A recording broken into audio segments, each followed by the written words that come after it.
नंद में गुल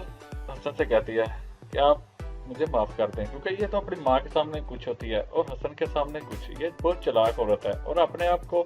ऐसा समझती है कि मैं जैसे हसन के लिए ही बनी हूँ, और हसन को ऐसा एहसास दिलवाती है कि उसे बहुत एहसास है हसन का और उसकी बहन का और उसके घर वालों का। और हसन भी यही कहता है कि तुम मेरी बात का बुरा मत मानना, फोन पे मैं इतना परेशान था कि मुझे समझ नहीं आई कि मैंने तुमसे क्या कह दिया। गुल की माँ कहती है कि तलवार से हमें अपनी गर्दन नहीं कटवानी, इनकी गर्दनें काटनी है और हमें अपने दिमाग से काम लेना है और हमें इस गोहर से बच के रहना है, इस गोहर को इस घर से निकालना है और हमने फिर इस घर में अय्याशी कर सकते हैं, वरना ये गोहर तो हमें इस घर में रहने भी नहीं देगी। उधर जंगीर उमर को अपने पास बुलाता है और गोहर उसे रोक देती है और उसका बाजू पकड़ती है और खींचती है और जंगीर उसे धक्का देता है और वो गिर जाती है,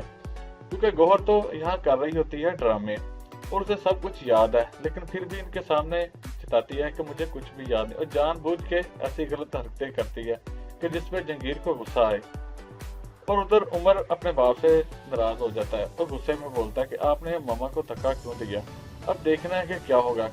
वेल, सारी अपडेट जानने के लिए सब्सक्राइब कीजिए हमारे चैनल।